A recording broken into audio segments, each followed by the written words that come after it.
கன்னியாகுமரிக்கு வந்திருக்கிறார் பிரதமர் மோடி அவர்கள். இந்த தியானம் மேற்கொள்றது அப்படிங்கும்போது இது ஒரு மறைமுக பிரச்சாரம் அப்படின்னு எதிர்க்கட்சிகள் கண்டனம் தெரிவிக்கிறது. இதை பற்றி இது மோடி அவர்கள் எது செய்தாலும் அதை எதிர்க்க வேண்டும். அவர் என்ன பண்ணாலும் சரி, ஏதோ ஒரு கான்ட்ரவர்சி உருவாக்கணும் அப்படிங்கிற நோக்கத்துல காங்கிரஸ் கட்சியும் இங்க இருக்கிற அவனோட அடிமை திமுகவும் சேர்ந்து பண்ற பொய் பிரச்சாரம் தான் அந்த எதிர்ப்பு. எதற்காக இந்த வார்த்தைகள்லாம் வேண்டாம்.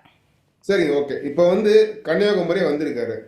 அவர் அமைதியாக 4 சுவர்களுக்குள்ள உட்கார்ந்து 3 நாள் தியானம் செய்வதற்காக வந்திருக்கிறார். இங்க பொதுக்கூட்டம் போட கிடையாது, பிரஸ் மீட் கிடையாது, எதுவுமே அவர் எந்த இன்ட்ராக்ஷனுமே கட்சி நிர்வாகிகளை கூட, பாஜகவின் தமிழக நிர்வாகிகள் யாருமே அங்க வரக்கூடாது.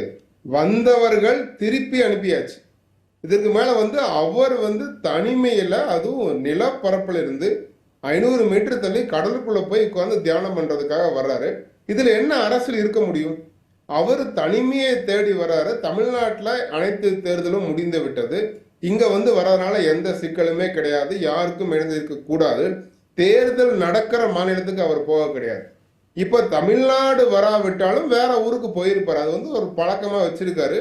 நமக்கு 2014 பிரதாப்கர் மகாராஷ்டிரா போனாரு, 2019 கேதார்நாத் போனாரு. அந்த வரிசையில 24 தமிழகத்திற்கு, குறிப்பாக கன்னியாகுமரிக்கு கடலுக்குள் இருக்கிற ஒரு மண்டபத்துல போய் அவர் தியானம் பண்றதுல யாருக்கு என்ன பிரச்சனை இருக்க முடியும்?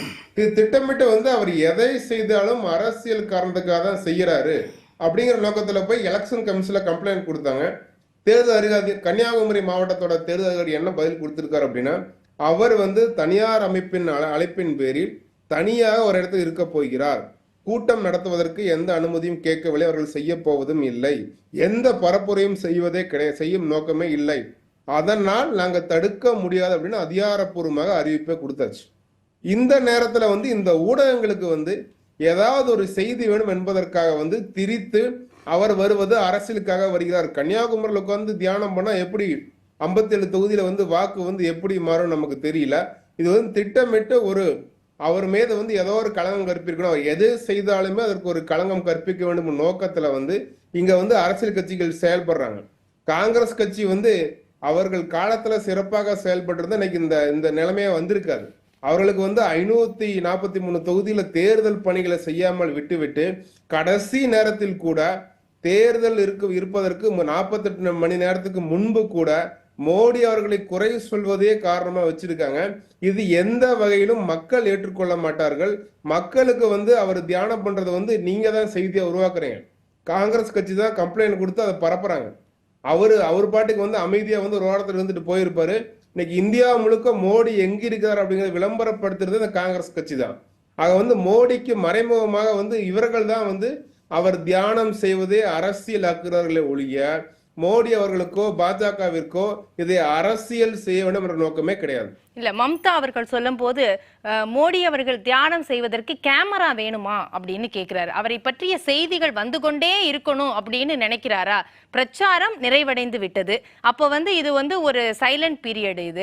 இந்த நேரத்துல இது போன்ற அவர் பேசு பொருளாகவே இருக்கணும், லைம் லைட்லயே இருக்கணுங்கிறதுக்கான ஒரு யுக்தியா? இந்த கேமரா யார் எடுத்துட்டு போறாங்க? ஊடகங்கள் எடுத்துட்டு போறாங்க. இப்ப நம்ம விவாதம் பண்றோம். இது எல்லாமே செய்தியாக அவரை வைத்தால்தான் இன்னைக்கு மக்கள் ஆவலா இருக்கிறதுனால அவரை பத்தி பேசுறதுக்கு ஊடகங்கள் போறதுனாலதான் வெளியில வருது. இல்ல, எந்த இடத்துலயும் ஊடகங்கள் வேண்டாம், என்னை பின்தொடர வேண்டாம், ஊடகங்கள் எதையும் என்னை பற்றிய செய்தி வேண்டாம், இந்த 3 நாட்களும் இந்த மாதிரி கோட் ஆஃப் கண்டக்ட் இருக்கு, நான் அதனால அமைதியாக தியானம் மேற்கொள்ள போகிறேன், இது என்னுடைய தனிப்பட்ட உரிமை அப்படிங்கிற ரீதியில ஏதாவது ஸ்டேட்மெண்ட் இருக்குதா? சொந்த கட்சி நிர்வாகிகளே வர வேண்டாம், பார்க்க வேண்டாம்னு சொன்னதுக்கு பிறகு அனைவருமே அதை எடுத்துக்கலாமே. அதே ஊடகங்கள் என்ன பின்தொடருங்க, இல்ல வேண்டாம்னு அதை சொல்லலாமா நான் கேக்குறேன். கட்சி நிர்வாகிகள் அரசியல் சார்ந்து வேண்டாம் அப்படின்னு அவர் சொல்றாரு ஒரு பக்கம். இன்னொரு பக்கம் இது யாருமே எங்கேயுமே அழைப்பது கிடையாது. மோடி அவர்கள் எந்த நிகழ்ச்சிக்கு சென்றாலும் ஊடகங்கள் நீங்க வாங்க, இந்த இடத்துல நின்று போட்டோ எடுங்க அப்படின்னு யாருமே கேட்பது கிடையாது. ஊடகங்களுக்குமே அவர் அந்த விவேகானந்தரோட அந்த மண்டபத்துக்கு சென்ற பிறகு 500 மீட்டர் தள்ளிதான் தரை பகுதியே இருக்கு. அப்ப ஊடகங்களை வந்து இவர்களாக சென்றால் ஒழிய எந்த தகவலுமே வெளியில வரப்போறது கிடையாது. இதை விட தனிமை ஒரு மனிதன் எப்படி இருக்க முடியும்? சரி ஆழ்கடலுக்குள்ள 500 மீட்டர்ல முக்கடலும் சங்கமிக்கும் இடத்துல போய் ஒரு அமைதியா தியானம் தான் இருக்க போறார். அது சுத்தி இருக்கிற கதைகள் எல்லாமே வந்து அரசியல், காங்கிரஸ் தான் அரசியல் ஆக்குகிறது. காங்கிரஸ் தான் அவரை பற்றி செய்தி பொது வெளியில் திரும்ப திரும்ப வருவதற்கு காரணமாக இருக்கிறது. சரி இது மம்தா பானர்ஜிக்கும் கன்னியாகுமரிக்கு எந்த சம்பந்தம் நமக்கு தெரியல. ஆனா விவேகானந்தருக்கும் மேற்கு வங்காளத்துக்கும் சம்பந்தம் இருக்குதோ? அதுக்கு உறுதியா இருக்குங்க. இது வந்து கேதார்நாத் போனா வந்து ஈஸ்வரனுக்கும் இந்தியா மக்களுக்கு தொடர்பு இருக்குன்னு சொல்லுவீங்க. ஏதோ ஒரு இடத்துக்கு போனாருன்னா அதுக்கு ஏதோ ஒரு காரணம் நீங்களா இல்ல ஏதோ ஒரு உருவாக்குறீங்க. இடம் போகல, இப்ப தமிழ்நாட்டுக்கு வந்திருக்கிறார், கன்னியாகுமரிக்கு வந்திருக்கிறார், ஆமா, விவேகானந்தர் மண்டபத்துக்கு தமிழ்நாட்டுல வந்திருக்கிறார். அங்க மேற்கு வங்காளத்துல 9 தொகுதிகள் இருக்கு. இதையும் ஏதாவது தொடர்பு படுத்த முடியுமா? தமிழ்நாட்டில் வந்து தேர்தல் முடிந்து 40 நாட்களுக்கு மேலாகிவிட்டது. தமிழ்நாட்டு எல்லையில் விவேகானந்தர் இருந்த காரணத்தால் விவேகானந்தர் ஒரு இந்தியா முழுக்கும் போற்றக்கூடிய ஒரு வீர துறவி. மோடி அவர்களுக்கு அவரே பல முறை சொல்லியிருக்கிறார், நான் வந்து அந்த பேர் வந்து எனக்கு வச்சது நான் பாக்கியமா கருதுறேன்னு சொல்லியிருக்காரு, நரேந்திரன் அப்படிங்கிற பேர். அதனால வந்து அவருக்கு பிடித்த இடத்துல அங்க போய் தியானம் இருக்கிறாரு. அதுவும் மேற்கு வங்கத்துல 9 தொகுதி தான் நாளைக்கு தேர்தலில் போகுது. இருக்கிற ஒட்டுமொத்த தொகுதிகள்ல 9 மட்டும்தான் ஒன்று மீதி இருக்கு. மீதி 48 தொகுதிகள் வந்து வேறு வேறு மாநிலங்கள் தான் நடக்குது. அதனால வந்து தேர்தலுக்காக அங்க போக வேண்டிய அவசியமே கிடையாது. அப்படியே ஒரு மேற்கு வங்க தேர்தலுக்கு வந்து போகணும் அப்படின்னா அங்கேயே வேற ஊர்ல எங்கேயோ போயிருக்கலாம், வேற ஸ்டேட்ல நார்த்லயே போயிருக்கலாம். இது வந்து ராமகிருஷ்ண மிஷன் அவங்களால நடத்தப்படுற ஒரு மண்டபம். அங்க போய் தியானம் இருக்கிறது அவர் தனிப்பட்ட உரிமை. இங்க இல்லாட்டியும் வேற மாநிலத்துக்கு போயிருப்பாரு. தமிழ்நாட்டுக்கு வந்து நம்ம பாக்கியமா கருதணும். இந்த இடத்துக்கு வந்து இன்னைக்கு வந்து பல பேருக்கு அதோட அருமை தெரியாது. விவேகானந்தர் வந்து என்ன காரணத்துல அங்க போய் தியானம் இருந்தாரு, எவ்வளவு இருந்தாரு அவருக்கு தெரியாது. இதையெல்லாம் மக்களுக்கு இன்னைக்கு வந்து விவாத பொருளா மாறி இருக்கு அப்படின்னா அதற்கு காரணம் மோடி அவர்களே ஒழிய இதற்கும் அரசியலுக்கும் எந்த சம்பந்தமும் கிடையாது. சரி இது இந்த வழக்கத்துல ஏதாவது சூட்சுமம் இருக்குதா?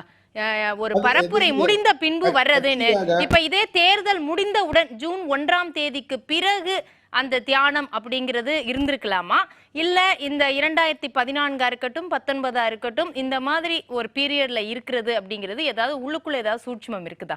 அது அவரோட பிராக்டிஸ், அவரோட வந்து அவரோட விருப்பம். 2014 இது வந்து 2024 தேர்தலுக்காக மேற்கு வங்கத்துக்காக அவர் வந்து முடிவெடுத்து வர கிடையாது. சரி 2014லயும் போயிருக்காரு, 19ல போயிருக்காரு.